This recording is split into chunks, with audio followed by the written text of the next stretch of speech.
Hello అండి, అందరికీ నమస్కారం. ఈరోజు నేను మసాలా ఇడ్లీ చేస్తున్నానండి ఆలూతో. ప్లెయిన్ ఇడ్లీలు తిని పిల్లలు కూడా బోర్ అయిపోతారు కదండి, అందుకు నేను ఇలా మసాలా ఇడ్లీ చేస్తున్నాను. పిల్లలు కూడా చాలా ఇష్టంగా తింటారు.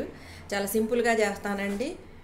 ఆలూలు ఒక 4 తీసుకున్నాను, పచ్చిమిరపకాయ 1 తీసుకున్నాను, ఉల్లిపాయ 1 తీసుకున్నానండి, కొంచెం పసుపు, ఉప్పు, కారం, ధనియా పౌడరు, ఇడ్లీ పిండి అండి, ఇడ్లీ ప్లేట్లు కానీ నెయ్యి రాసి పెట్టుకున్నాను. ఉల్లిపాయలు సన్నగా తరిగి పెట్టుకున్నానండి, పచ్చిమిరపకాయలు కూడా సన్నగా తరిగి పెట్టుకున్నాను, కరివేపాకు కూడా సన్నగా తరిగి పెట్టుకున్నాను.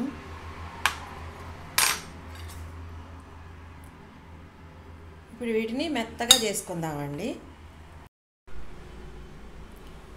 ఇదంతానండి చేత్తోనే మెత్తగా చేశాను. ఆలు ఉల్లిపాయలు కూడా కలిపి మెత్తగా చేశానండి. ఇప్పుడు తాలింపు పెట్టుకుందాము.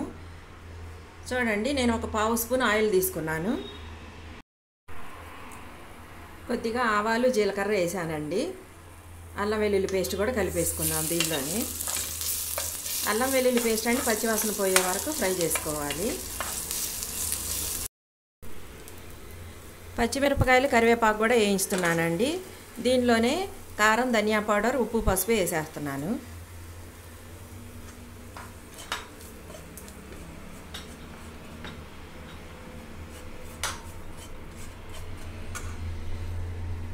ఇప్పుడు మనం కలిపి పెట్టుకున్న ఆలు మిశ్రమం కూడా వేసేస్తున్నానండి.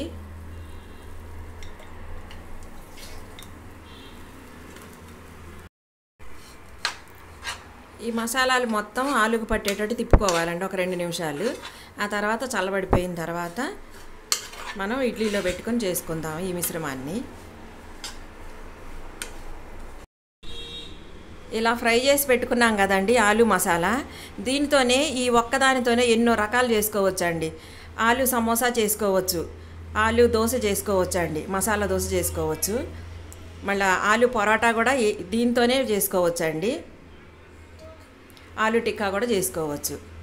ఇన్ని రకాలు చేసుకోవచ్చండి ఇది ఒక్కడ తయారు చేసి పెట్టుకున్నామంటే. చల్లబడిపోయిందండి, ఇలా టిక్కా లాగా చేసి పెట్టుకుందాము.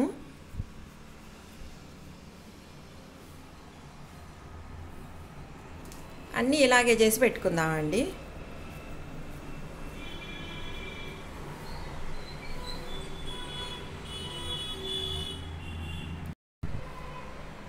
ఇప్పుడు మసాలా ఇడ్లీ తయారు చేసుకుందామండి.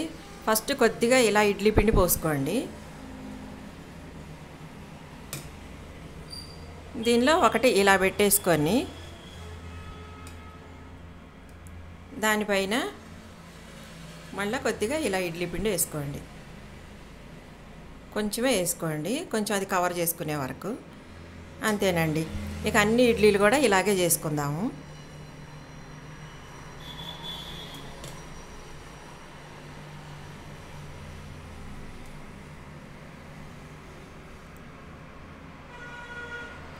చూశారు కదండి,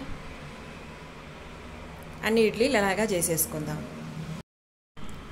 దీనిపైన అండి కొద్దిగా మసాలా కారపొడి చల్లుకుందాము.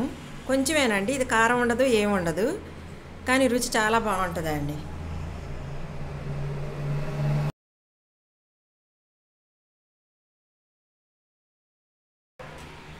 ఇడ్లీ పాత్రలో పెట్టేస్తున్నానండి.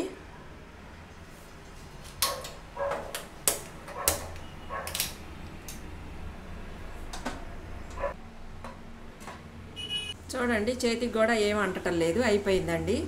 బంద్ చేసేస్తున్నాను స్టవ్. నాకు ఒక 8 నిమిషాల్లో ఇడ్లీ రెడీ అయిపోయిందండి, 8-9 నిమిషాల్లో.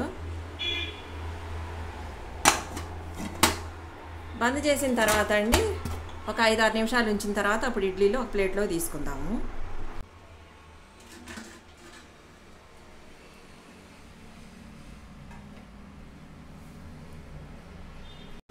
ఇడ్లీలు తీసి ప్లేట్లో పెట్టేస్తున్నానండి.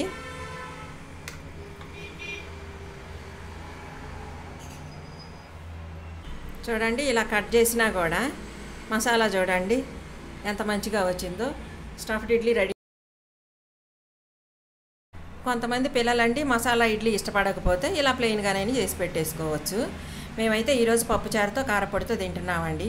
చూశారు కదండి మసాలా స్టఫ్డ్ ఇడ్లీ ఎలా తయారు చేసుకోవాలో. మీకు నచ్చితే మాత్రం తప్పకుండా లైక్ చేయండి, షేర్ చేయండి. సబ్స్క్రైబ్ చేయని వాళ్ళు ఉంటే మాత్రం తప్పకుండా సబ్స్క్రైబ్ అయితే చేయండి. సాయంత్రం 5 గంటలకి క్విజ్ పెడుతున్నానండి, షార్ట్స్లో పెడుతున్నాను. అది కూడా తప్పకుండా చూడండి. మరొక వీడియోతో కలుసుకుందామండి.